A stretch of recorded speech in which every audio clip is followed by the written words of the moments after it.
한국 취업과 미국 취업의 가장 다른 점, 아까 제가 잠깐 말씀을 드렸잖아요. 예, 일단은 미국은 공채가 없다. 그러니까 신입사원들 얘기예요. 신입사원들 얘기고. 그리고 예전 같은 경우에는 한 제가 로스쿨 할 때만 해도 사실 선생님 연봉이나 회계사 연봉이나 IT 하는 친구들 연봉이나 큰 차이가 없었어요. 한 4만 불에서 6만 불 사이였거든요. 뭐 회계사들도 뭐 졸업할 때 변호사는 이제 로스쿨 3년을 하니까 거의 한 20만 불, 30만 불 썼으니까 그때 한 15만 불 정도 받았고, 지금도 뭐 조금 더 많이 오르긴 했지만, 근데 최근에 뭐가 많이 달라졌냐면 최근 5년 뭐 10년 사이에 연봉 격차가 너무 많이 납니다. 지금 미국에 선생님들은 여전히 4만 불이에요. 그런데 어떤 분야가 제일 연봉을 제일 많이 줄까요? 지금 아니 물론 의사가 제일 많이 벌어요. 미국도 그 평균 연봉 보면 의사가 제일 많이 법니다. 근데 이제 의사는 어떻게 보면 취업도 하지만 뭐 조금 다르니까 그건 제외하고, 뭐 변호사, 의사 많이 법니다만, 그 다음에 많이 버는 게 뭐예요? IT하고 파이낸스예요. 파이낸스는 우리 때도 많이 벌었어요. 뭐 월스트리트에서 일하는 애들 많이 벌었는데, 지금 IT가 평균 연봉이 신입사원, 이제 글로벌 기업들 얘기하는데 평균 연봉이 10만 불이 넘어갑니다. 그러니까 처음부터 6디지트로 시작을 하는 거예요. 그러니까 예전에는 어떤 잡을 하든 비슷비슷했거든요, 연봉이. 그러니까 어떤 걸 하든 다 좀 괜찮았는데, 지금은 파이낸스 같은 거 아까 제가 8,000불 받는다 그랬잖아요. 파이낸스 잡이에요. 인턴을 1,000만 원씩 준다니까. 우리나라 수는 상상이 안 되지 않습니까? 그러니까 우리나라는 인턴은 우리나라는 또 뭐가 있냐면, 무급 인턴은 절대 안 된다고 막 이런 청년페이, 열정페이 이런 거는 또 안 되잖아요. 우리나라는 굉장히 형평성을 강조하기 때문에 무조건 공채해야 되고, 누구 소개받아서 들어오면 이건 불법이고. 그런데 미국은 우리 회사에 제가 딱 봤는데 능력이 있어 그러면 그냥 연봉을 확 줘버리는, 특히나 이제 그래서 변호사들도 미국은 변호사가 100억씩 받는 변호사가 굉장히 많습니다. 스타 변호사들. 근데 시장이 다르기 때문에 그렇죠. 시장이 다르기 때문에 그래요. 하물며 IT 쪽은 신입사원들이 다 10만 불을 넘게 받고 들어간단 말이에요. 파이낸스도 마찬가지. 파이낸스에 뭐 15만 불, 14만 불 넘게 받고 들어간다. 신입사원을. 그러니까 23살짜리, 22살짜리가 2억씩 받아요. 그러다 보니 쏠림 현상이 미국도 많은 거죠. 똘똘한 친구들이 어디로 가려고 그래요? 더 이상 선생님은 잘 안 하려고 그러고, 선생님이 나쁘다는 게 아닌데 예전에는 그래도 비슷하니까 엄마 나는 이게 의미가 있는 것 같아 의미 있는 일을 찾아갔단 말이에요. 근데 이게 지금은 의미 있는 일을 하고 싶은데 연봉 차이가 너무 많이 나니까 똑똑한 친구들이 다 연봉을 많이 주는 잡으로 가려고 하는 추세가 미국도 뚜렷합니다. 그래서 컴퓨터 사이언스, IT, 데이터 사이언스 이쪽이 AI 이쪽에 각광받으니까 그쪽으로 똑똑한 애들이 다 몰리는 거죠.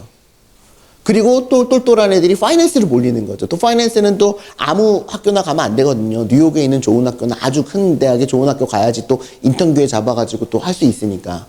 그러니까 이게 격차가 심해졌습니다. 그러면 이것도 우리는 고려를 해야 돼요.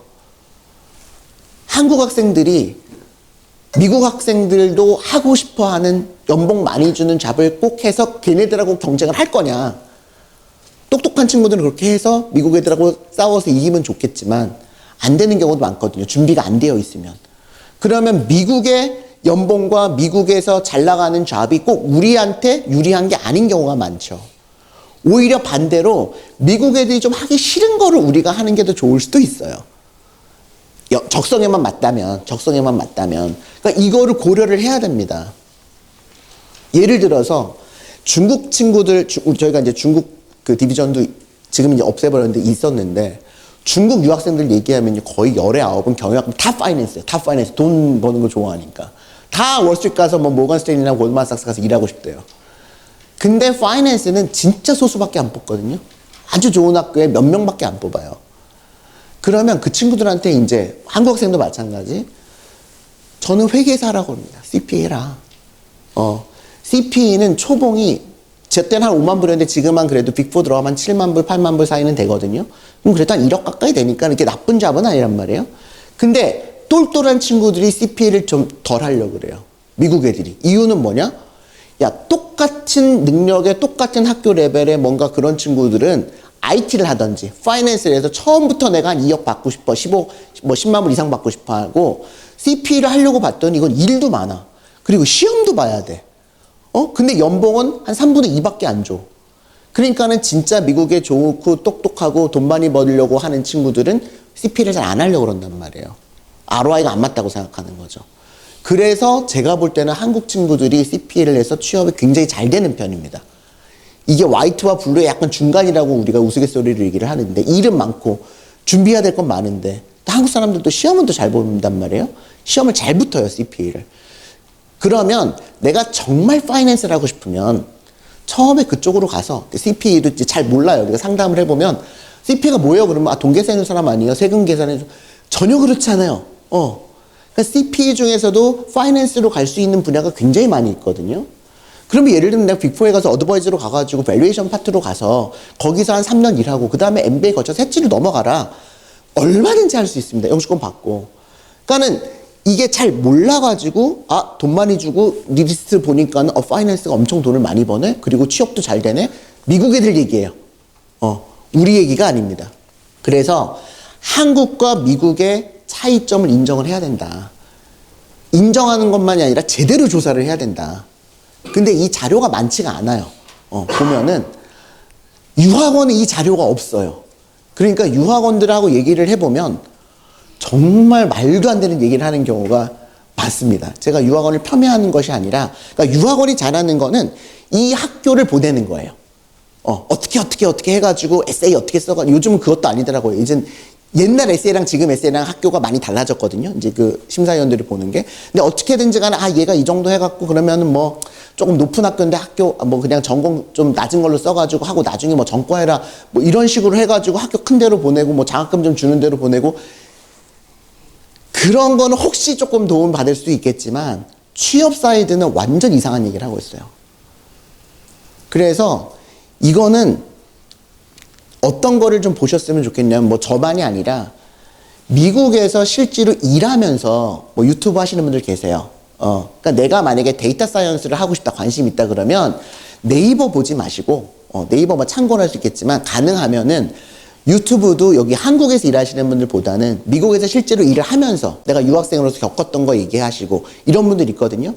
그런 분들의 얘기는 조금 귀담아 들을 만합니다. 그렇지 유학원들은 잘 모르시더라고요. 심지어 미국의 변호사들도 잘 몰라요.